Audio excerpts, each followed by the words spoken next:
بسم اللہ الرحمن الرحیم۔ السلام علیکم۔ ایسے دیندار نہ بنو کہ باقی سب بے دین لگنے لگے۔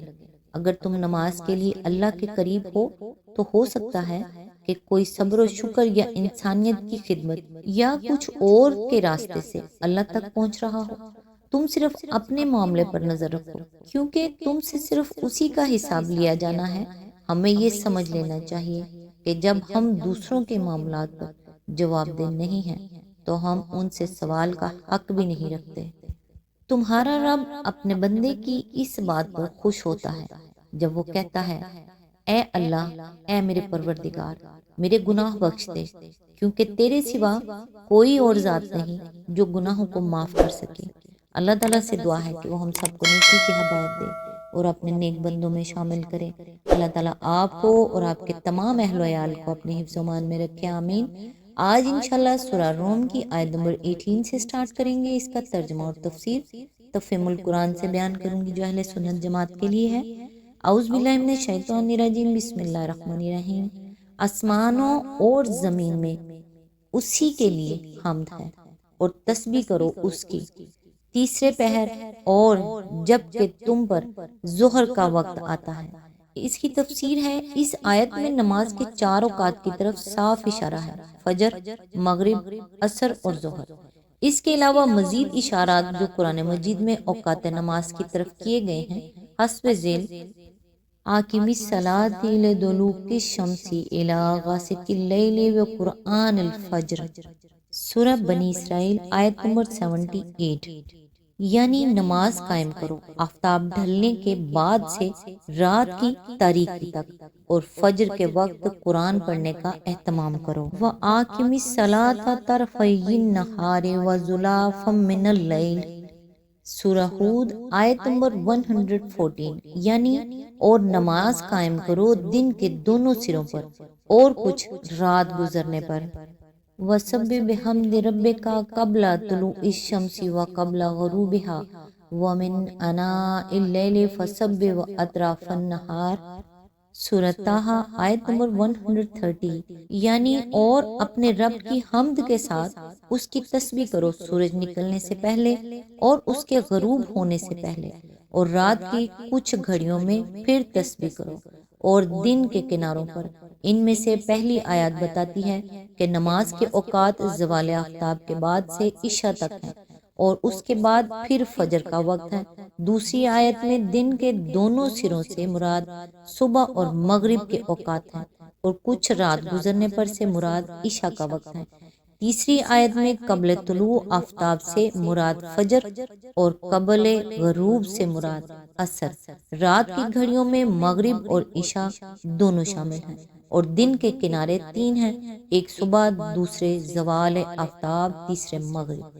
اس طرح قرآن مجید مختلف مقامات پر نماز کے ان 5 اوقات کی طرف اشارہ کرتا ہے جن پر آج دنیا بھر کے مسلمان نماز پڑھتے ہیں، لیکن ظاہر ہے کہ محض ان آیات کو پڑھ کر کوئی شخص یہ اوقات نماز متعین نہ کر سکتا تھا جب تک کہ اللہ تعالیٰ کے مقرر کیے ہوئے معلم قرآن محمد صلی اللہ علیہ وآلہ وسلم خود اپنے قول اور عمل سے ان کی طرف رہنمائی نہ فرماتے۔ یہاں ذرا تھوڑی دیر ٹھہر کر منکرین حدیث کی اس جسارت پر غور کیجیے کہ وہ نماز پڑھنے کا مذاق اڑاتے ہیں اور کہتے ہیں کہ یہ نماز جو آج مسلمان پڑھ رہے ہیں یہ سرے سے وہ چیز ہی نہیں ہے جس کا قرآن میں حکم دیا گیا ہے۔ ان کا ارشاد ہے کہ قرآن تو اقامت صلاۃ کا حکم دیتا ہے، اور اس سے مراد نماز پڑھنا نہیں بلکہ نظام ربوبیت قائم کرنا ہے۔ اب ذرا ان سے پوچھئے کہ وہ کون سا نرالا نظام ربوبیت ہے جسے یا تو طلوع آفتاب سے پہلے قائم کیا جا سکتا ہے یا پھر زوال آفتاب کے بعد سے کچھ رات گزرنے تک، اور وہ کون سا نظام ربوبیت ہے جو خاص جمعہ کے دن قائم کیا جانا مطلوب ہے۔ اذا نودی للصلاۃ من یوم الجمعۃ فاسعوا الی ذکر اللہ، سورہ جمعہ آیت نمبر 9، یعنی اور نظام ربوبیت کی آخر وہ کون سی خاص قسم ہے کہ اسے قائم کرنے کے لیے جب آدمی کھڑا ہو تو پہلے منہ اور کوہنیوں تک، ہاتھ اور ٹخنوں تک پاؤں دھولے اور سر پر مسح کر لے، ورنہ وہ اسے قائم نہیں کر سکتا۔ اذا قمتم الی الصلاۃ فاغسلوا وجوہکم وایدیکم الی المرافق، سورہ المائدہ آیت نمبر 6۔ اور نظام ربوبیت کے اندر آخر یہ کیا خصوصیت ہے کہ اگر آدمی حالت جنابت میں ہو تو جب تک وہ غسل نہ کر لے اسے قائم نہیں کر سکتا۔ لا تقربوا الصلاة وانتم سکری حتی تعلموا ما تقولون ولا جنوبا الا عابری سبیل حتی تغتسلوا۔ سورہ نساء آیت نمبر 43۔ اور یہ کیا معاملہ ہے کہ اگر آدمی عورت کو چھو بیٹھا ہو اور پانی نہ ملے تو اس عجیب و غریب نظام ربوبیت کو قائم کرنے کے لیے اسے پاک مٹی پر ہاتھ مار کر اپنے چہرے اور منہ پر ملنا ہوگا۔ اولا مستم النساء فلم تجدوا ماء فتیمموا صعیدا طیبا فامسحوا بوجوہکم وایدیکم منہ۔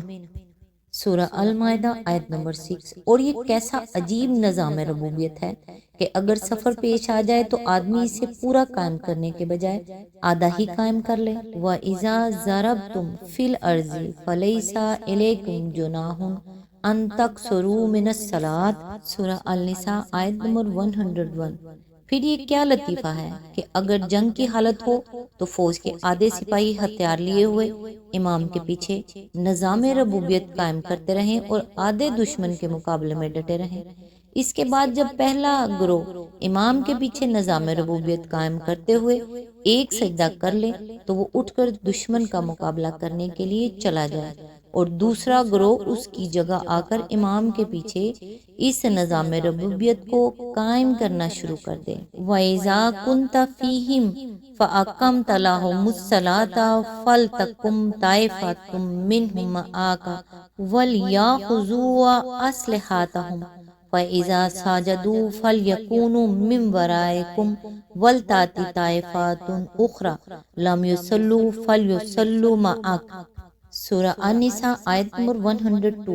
قرآن مجید کی یہ ساری آیات صاف بتا رہی ہیں کہ اقامت اور صلاۃ سے مراد وہی نماز قائم کرنا ہے جو مسلمان دنیا بھر میں پڑھ رہے ہیں، لیکن منکرین حدیث ہیں کہ خود بدلنے کے بجائے قرآن کو بدلنے پر اصرار کیے چلے جاتے ہیں۔ حقیقت یہ ہے کہ جب تک کوئی شخص اللہ تعالیٰ کے مقابلے میں بالکل ہی بے باک نہ ہو جائے وہ اس کے کلام کے ساتھ یہ مذاق نہیں کر سکتا جو یہ حضرات کر رہے ہیں، یا پھر قرآن کے ساتھ یہ کھیل وہ شخص کھیل سکتا ہے جو اپنے دل میں اسے اللہ کا کلام نہ سمجھتا ہو اور محض دھوکہ دینے کے لیے قرآن قرآن پکار کر مسلمانوں کو گمراہ کرنا چاہتا ہو۔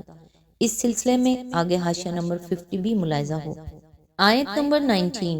وہ زندہ میں سے مردے کو نکالتا ہے اور مردے میں سے زندہ کو نکال لاتا ہے اور زمین کو اس کی موت کے بعد زندگی بخشتا ہے، اسی طرح تم لوگ بھی حالت موت سے نکال لیے جاؤ گے۔ اس کی تفسیر ہے یعنی جو خدا ہر آن تمہاری آنکھوں کے سامنے یہ کام کر رہا ہے وہ آخر انسان کو مرنے کے بعد دوبارہ زندگی بخشنے سے عاجز کیسے ہو سکتا ہے؟